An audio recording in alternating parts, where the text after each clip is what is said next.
दोस्तों नमस्कार, जय हिंद, वंदे मातरम। आप सभी का स्वागत है आपके अपने चैनल गोल्डन पाठशाला में। दोस्तों इस वीडियो में राष्ट्रीय आय एवं योग्यता आधारित छात्रवृत्ति परीक्षा 2023-24 के लिए ओएमआर सीट कैसे भरेंगे, इस बात की पूरी जानकारी आप सभी को इस वीडियो के माध्यम से दी जाएगी। और किस प्रकार से आपका जो रोल नंबर होता है बटा हुआ होता है और रोल नंबर को आप किस प्रकार से फिल करेंगे, इस बात पर भी चर्चा करेंगे। स्टेप बाय स्टेप आपको पूरी जानकारी वीडियो के माध्यम से दी जाएगी, तो आप सभी लोग जो है वीडियो को लास्ट तक बिना स्किप किए हुए ज़रूर देखिएगा, क्योंकि अगर आपने ओएमआर सीट में थोड़ी सी भी गलती कर दी तो आपका रिजल्ट जो है पेंडिंग हो सकता है। तो आपके साथ ऐसा कुछ ना हो, उसके लिए आप जो है आज से ही अच्छे से प्रैक्टिस कर लें, ताकि परीक्षा हाल में कोई भी प्रकार की आपको दिक्कत ना उठानी पड़े। इसके लिए आपको टेलीग्राम चैनल को ज्वाइन करना है। इसकी पीडीएफ आपको वहाँ से मिल जाएगी। प्रिंट आउट निकाल के अच्छे से आज से आप इसका जो है प्रैक्टिस कर लीजिए। तो आइए देख लेते हैं किस प्रकार से अपनी जो है ओएमआर सीट आप फिल करेंगे। सबसे पहले जो नियम है वो आपके ऊपर लिखे हुए हैं, इसको आप पढ़ लीजिए। नीली डॉट या फिर बॉल पॉइंट पेन का ही उपयोग करें। उत्तर पत्रक में प्रश्न चिन्ह संख्या के सामने बॉक्स में सही विकल्प अंग्रेजी की गिनती 1, 2, 3 अथवा 4 अंकित करें। केंद्र का नाम, अभ्यर्थी का नाम, पिता का नाम अंग्रेजी के कैपिटल अक्षरों में साफ साफ भरें। इसके बाद देखो अंग्रेजी में वही चीज़ लिखी है, write centre name, candidate's name, father's name is English capital letter only. तो केवल आपको बड़े अक्षरों में लिखना है अपने पिता का नाम, अपना नाम, केंद्र का नाम। सबसे पहला पॉइंट जो आपको बच्चों भरना होगा, केंद्र का नाम, सेंटर नेम भरना है। इसमें लिखा है कि एक खाने में एक अक्षर लिखें। तो इस केंद्र का नाम यानी जहाँ पर आपका सेंटर लगा हुआ, जहाँ पर आप परीक्षा देने जा रहे हैं, उस स्कूल का नाम आपको लिखना होगा और ये आपको नाम मिल जाएगा, आपके एडमिट कार्ड पर लिखा हुआ होगा।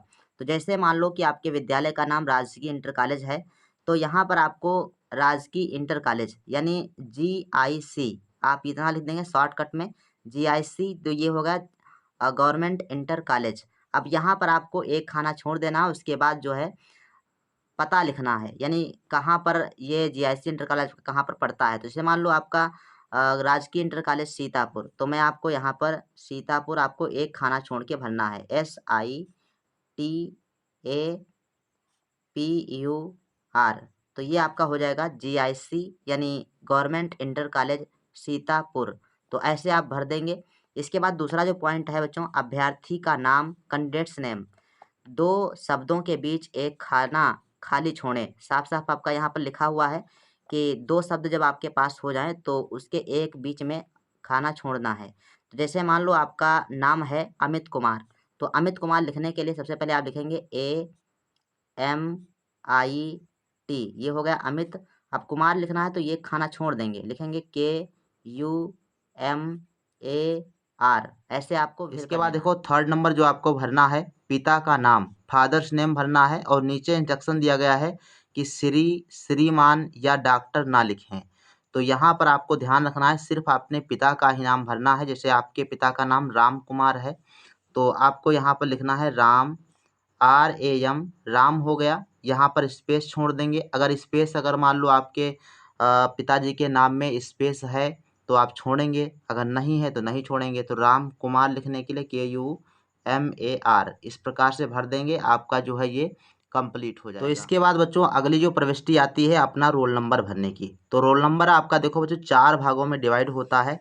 मैं आपको पहले पर्ची एक दिखाया था और इस पर्ची को आप देखिएगा तो इसमें आपको पता चल जाएगा कि किस प्रकार से आपका रोल नंबर होगा। तो सबसे पहले आप अपने एडमिट कार्ड पर देखेंगे तो उसमें आपका जो है 11 अंक का रोल नंबर होगा, जिसमें आपके 2 जो है अंक, शुरुआत के 2 अंक आपके राज्य कोड होते हैं, ये भरा हुआ होगा। और दूसरा जो आपके अगले 2 अंक होंगे ये आपके ईयर होते हैं, यानी वर्ष होते हैं, ये भी आपका भरा हुआ होगा। लास्ट में आपका जो मध्य के 4 अंक होते हैं ये आपके केंद्र कोड होते हैं और जो लास्ट के 3 अंक होते हैं ये आपके अनुक्रमांक होते हैं। ये अभ्यर्थी स्वयं भरेगा, मतलब आपको भरना पड़ेगा। तो आइए देखते हैं किस प्रकार से आप इसको भरेंगे। तो सबसे पहले देखो हमारे पास जो ये स्लिप है इसमें एडमिट कार्ड पर मान लेते हैं कि यही रोल नंबर है हमारा। तो यहाँ पर देखेंगे तो आपका 31 ये आपका राज्य कोड पहले से भरा हुआ है और वर्ष का कोड ये पहले से भर के आएगा आपके में, जिस प्रकार से भरा है।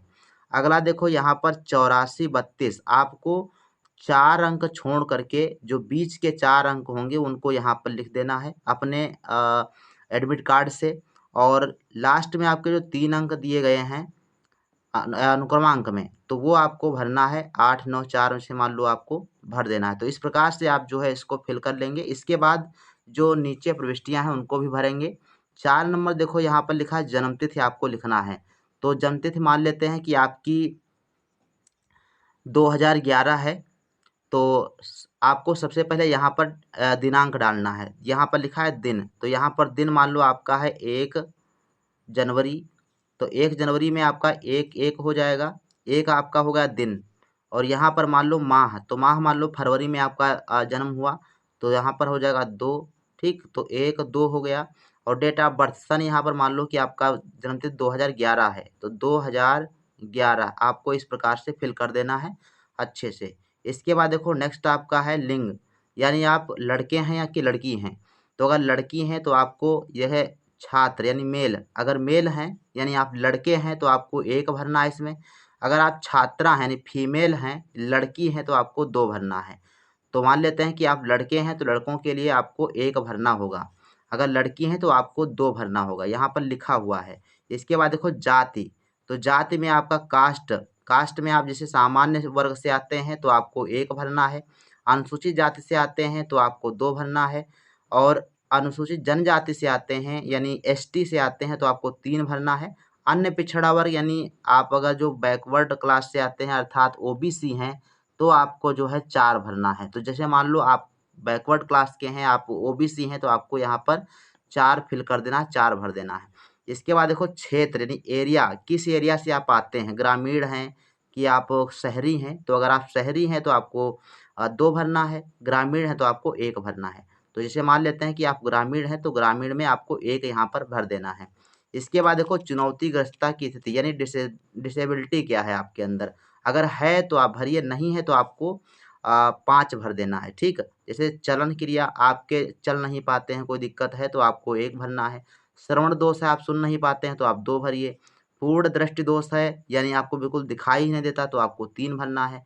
अल्प दृष्टि दोष यानी हल्का दिखाई देता है तो आपको 4 भरना है।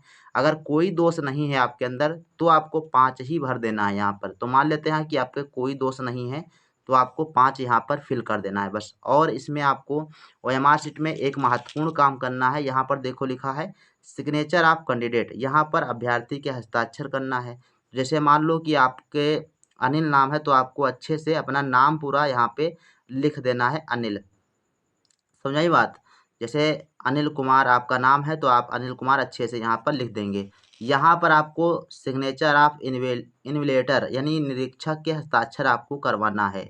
तो यहाँ पर आपको जो कक्ष निरीक्षक आपके हैं वहाँ पर हस्ताक्षर उनके करवाना है, वो हस्ताक्षर करेंगे तभी आपकी ओएमआर चेक होगी। तो आप इसको ध्यान रखेंगे और अच्छे से आपको ओएमआर को भर के और फिर जो है जमा करना है। इसके बाद अगर हम बात करें कि आप जो है कैसे इसमें जो है फिल करेंगे उत्तर अपना, तो यहाँ पर देखो लिखा हुआ है एक, ये क्वेश्चन नंबर है और यहाँ पर एक खाना दिया गया है। तो मैं मान लेते हैं कि आपका जो है प्रश्न संख्या 1 का तीसरा वाला सही है। तो आप कैसे इसको फिल करेंगे, देखो यहाँ पर हमने कुछ क्वेश्चन लिए हैं। जैसे मान लो कि आपका जो है ये प्रश्न संख्या आपका 11 है और 11 में मान लो कि आपका ए वाला ऑप्शन सही है। ए वाला का मतलब आपका जो यूपी में आता है उसमें नंबर पड़ा होता है, 1 होता है, 2 होता है, 3 होता है। तो अगर 1 नंबर वाला सही है, फर्स्ट वाला ऑप्शन सही है, तो आपको 1 यहाँ पर लिखना होगा, 1 के सामने 1 यहाँ पर पेन से लिखना होगा। अगर मान लो 2 नंबर वाले क्वेश्चन में आपका 3 वाला ऑप्शन सही है, यहाँ पर 3 लिखना होगा। तो ऐसे आपको भरना होता है। और कहीं-कहीं पर राज्यों में जो है ओएमआर शीट होता है उसमें गोला बनाना होता है। तो अगर उस प्रकार से अगर कोई बात आती है तो आप सभी को जो है पहले ही सूचित कर दिया जाएगा। और अभी तक जो भी परीक्षाएँ हुई हैं अभी तक उनमें यही ओएमआर शीट आई है। अगर ओएमआर शीट बदलती है तो उससे पहले आप सभी को जो है सूचित किया जाएगा। ओएमआर शीट आपको पुनः वीडियो बना के आपको बताने का प्रयास करेंगे। तो आज की वीडियो में इतना ही। आशा है कि आप सभी को ये वीडियो बहुत ही यूज़फुल रहा होगा। मिलते हैं फिर नेक्स्ट वीडियो में, तब तक के लिए धन्यवाद। जय हिंद, वंदे मातरम। और आप सभी लोग डेली रेगुलर क्लास करते रहें। आप सभी के लिए 4 क्लासेस डेली उपलब्ध कराई जा रही हैं।